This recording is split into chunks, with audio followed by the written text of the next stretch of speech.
CATV is proudly presented by Toyota.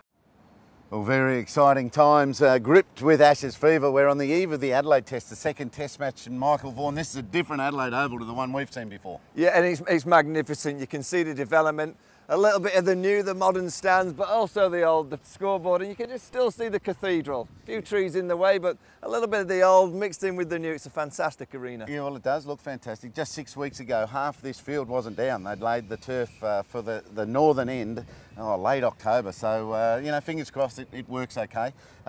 What do you make of this Test match? 1-0 down the Poms. Yeah, I mean, this is a ground that England played pretty well. Even in 2002-03, we did okay. We got a half-decent score in the first innings, 267. We got 551 in the first innings and lost the match. And then obviously winning here in 2009-10. So England know that this ground's got good memories for them. The batsmen can score runs. It's a little bit slower.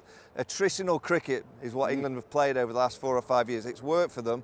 And it's dry that day. You know, the cake tin, as you call it, the dropping, it's dry. So a little bit of reverse swings on days 3, 4 and 5, maybe a little bit of spin. That could suit England this week. Yeah, it certainly plays into their hands, that's for sure. And you do have to hang in for long periods in this Adelaide Oval pitch.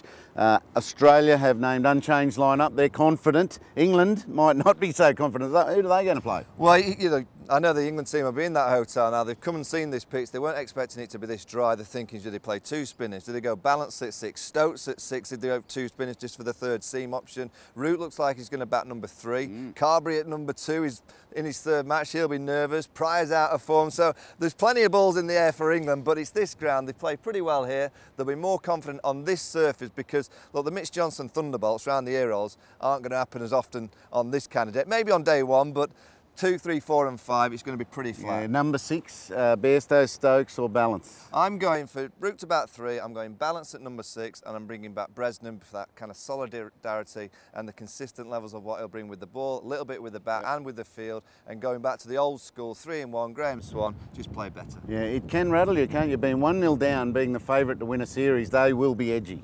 Edgy, and also the most important thing, don't chase it. You know, realise that over the last 5 years, England have played good cricket with 3 seamers, Graham Swan being the outstanding spinner. The top 6 have always stood up to the plate. Number 7, Matthew Pryor, come out and play in a more consistent fashion, still be aggressive, but just give himself a chance of getting in. If they do that, they'll put Australia under pressure. If they start changing the balls in the formation, I worry about that. Right, what's your prediction? England will win on day 4. Well, I'm hoping for an Australian win, but if it's a draw, I want it to be a nail-biting one that England bowls long and last, so that they're not as fresh as I'll Perth. guarantee on Monday morning we'll be pegging up at the Royal Adelaide. That's 1-1, huge. And that's the main thing, we'll be playing golf.